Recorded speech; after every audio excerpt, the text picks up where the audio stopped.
Hey guys, this is going to be a update on what's going on in my life type of vlog. You guys probably seen that I posted that I had surgery, so we're gonna talk about everything and leading up to that. So I went to work normally as I do on the Thursday the 14th of September. No issues, nothing going on. I felt fine. Started feeling a little bit sick to my stomach. Chalked it up to the Ozempic.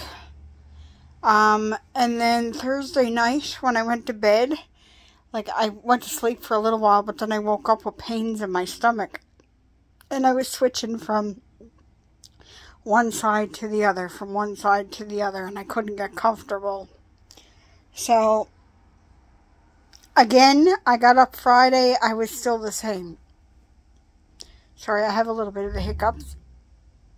I have some reactions because of surgery and stuff, so just bear with me through this video.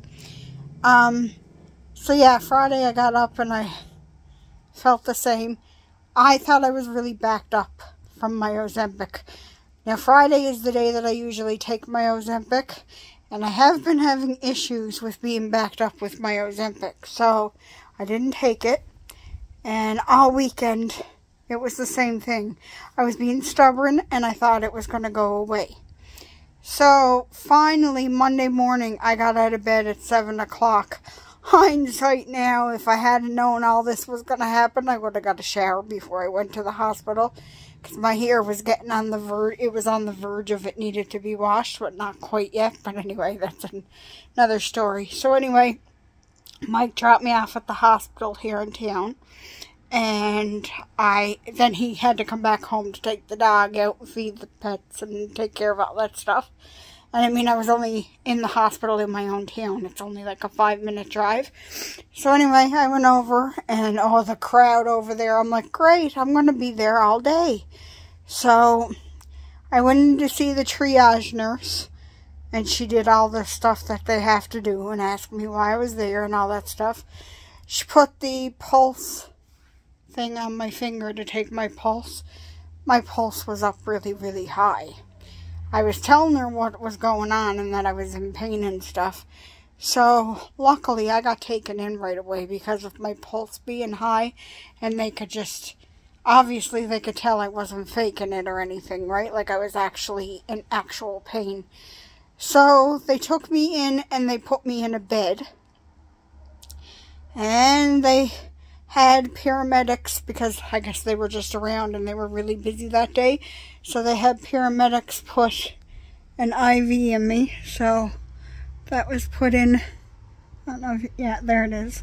So they put the IV in there, and then they hooked 2 bags up to me. I asked what they were. It was fluid. So apparently I was dehydrated too. So then they came in and they took blood work, and they took my sugar. And they gave me painkiller in the IV. I'm not sure what it was that they gave me, but they gave me something. So I'm just laying in the hospital bed. I called Mike and let him know that I was taken right in. He came over and sat with me. So we were just sitting there waiting. And then they had to take the blood work out of this arm. When they took my sugar was 21. My sugar's never been that high, ever. So, anyway, the blood work results came back, and they told me I had an infection, but they weren't really sure where it was coming from. So they gave me antibiotics in the IV, and they said that's probably what was causing my sugar to be so high, because of the infection and stuff. So I'm like, okay. So they fiddled around, gave me some more IV stuff. I don't even know. I stopped asking what was in the IVs because I just didn't know anymore. So anyway, they sent me to the regional hospital, which is the big hospital in Cape Breton. So they asked if Mike could drive me out there. That was fine. The reason why they sent me out there is because the hospital in my town doesn't have a CAT scan machine. And they needed to send me for a CAT scan on my abdomen to see what was going on. So I went out there, went up to the CAT scan department. They took me in right away. I got that done. I was told to stay at Sydney Hospital in case, like the regional hospital, in case it was a surgical issue, and wait until they called me. So the radiologist, I guess, read my reports, and then they brought me out a brown envelope, sealed brown envelope, and they told me to go downstairs to the ER department there, give them the envelope, and tell them why I was there. So I'm like, I walked into that department, and it was even bigger crowd than there was in my department, my ER department. I'm like, great, I'm going to be here all night. So I gave them the envelope and went and sat down, and then the triage nurse seen me. She looked at my results, and then she sent me to register. So I registered, got a new hospital bracelet, went to sit down again. I was probably only sitting down about 10 minutes, and they called me in. When they called me in, they took me to a room with a bed in it and stuff down at the very end. And they just told me to wait. So then the radiologist came in, and he told me that it was my appendix, and it was infected and full, and that he said, most likely you're going to need surgery right away. And I said, oh, you're telling this to the girl that was supposed to get a hysterectomy and everything went wrong and I couldn't get a hysterectomy. And he's like, I wouldn't run away from this one. Because, as you guys may or may not know, if your appendix bursts, it's going to fill your whole body full of all that poison infection that's in there. And you could become septic and die from that. So, yeah, so he's like, no, it needs to be out right away. So then the surgeon comes in a little while later, and she goes over everything, gets me to sign the paperwork, tells me all the issues that you could have after, told me that she was going to do it laparoscopically, and that if there was any, it would be 3 incisions. If there was any difficulty getting it out, she'd have to make more incisions. If she was still having difficulty, she'd have to slice me open. It's the routine. They have to tell you that, right? So they told me all that, and I signed the papers. Then the registration nurse came back in again with the admission papers, because I was going to have to, that by this time it was like 6 o'clock at night. So, and I started out at 7 o'clock in the morning. So they came in with that, and they told me, like, they asked about my insurance and all this stuff, and they asked if I wanted a private room or anything. She asked if it was okay to put me on a ward, because I wouldn't have to pay for it that way. And I'm like, that's fine. She said, but if you do get put in a private room, they won't charge you for it because you didn't request it. I said, okay. So I signed all that paperwork. I was on IV again for fluids, and they gave me a shot of morphine, and I think they gave me more antibiotics. And then they came down to get me to... Mike had to leave because Mike has a hard time driving on the highway in the dark. I told him it was fine. He's no use to me if he had gotten an accident, and he wasn't allowed to stay in the hospital with me all night. So I told him it was fine. Like, go ahead, go home. My mom actually ended up coming in. She got to drive in from somebody else, but she just missed me. They took me up for surgery, and she just missed me. So I got up to the surgery floor, the OR.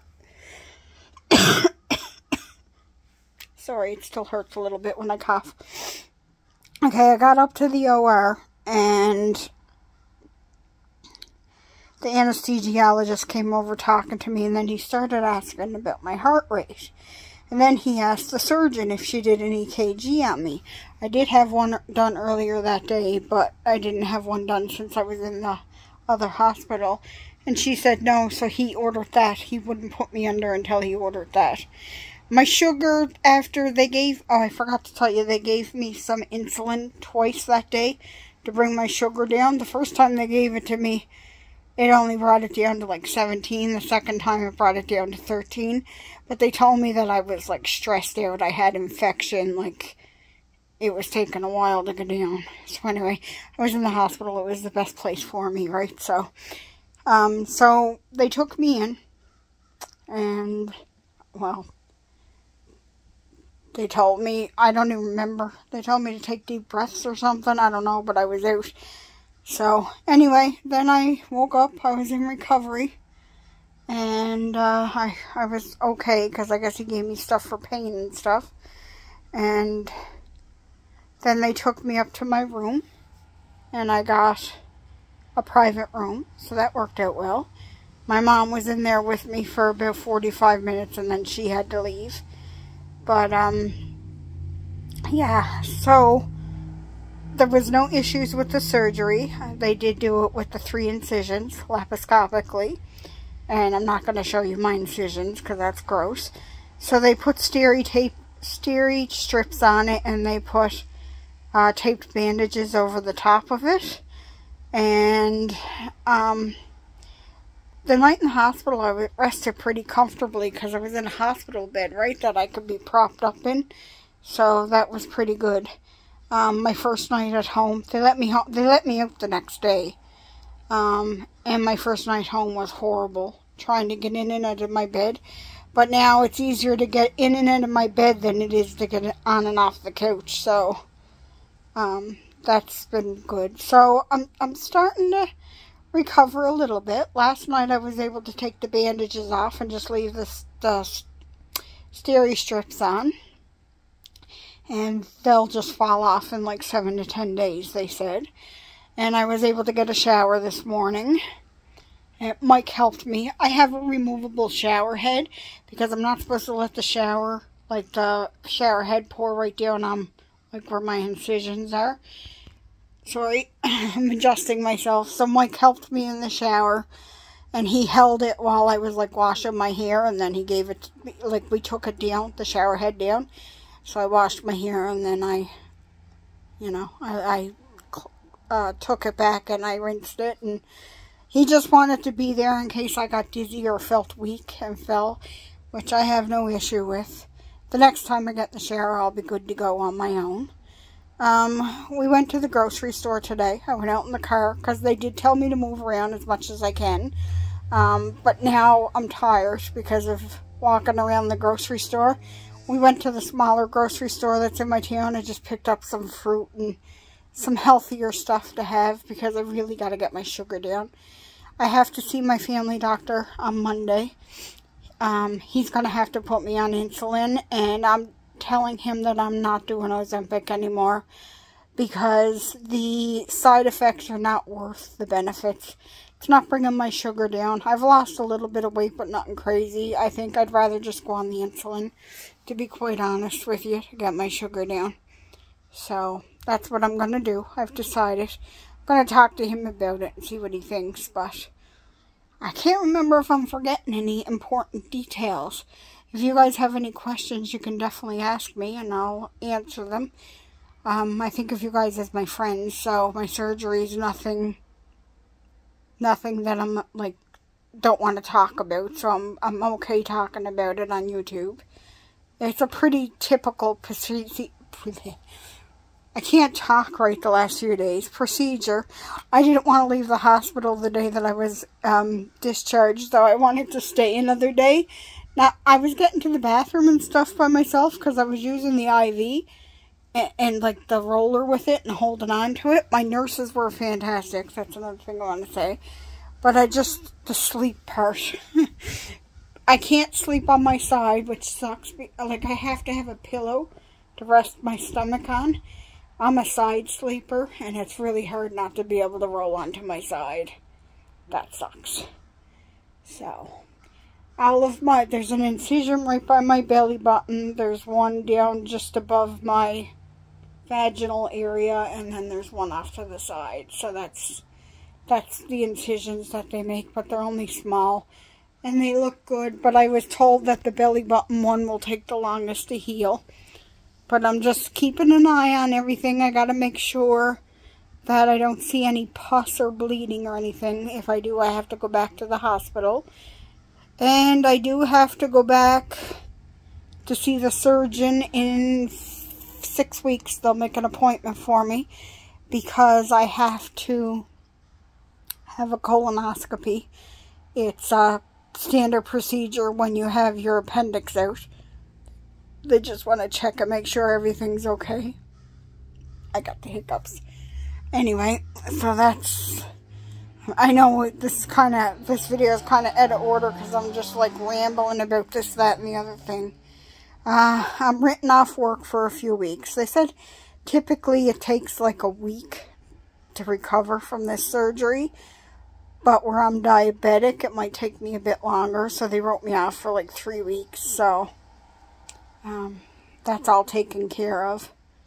And it might be longer. You never know. Like, I hope everything goes smoothly, but you never know.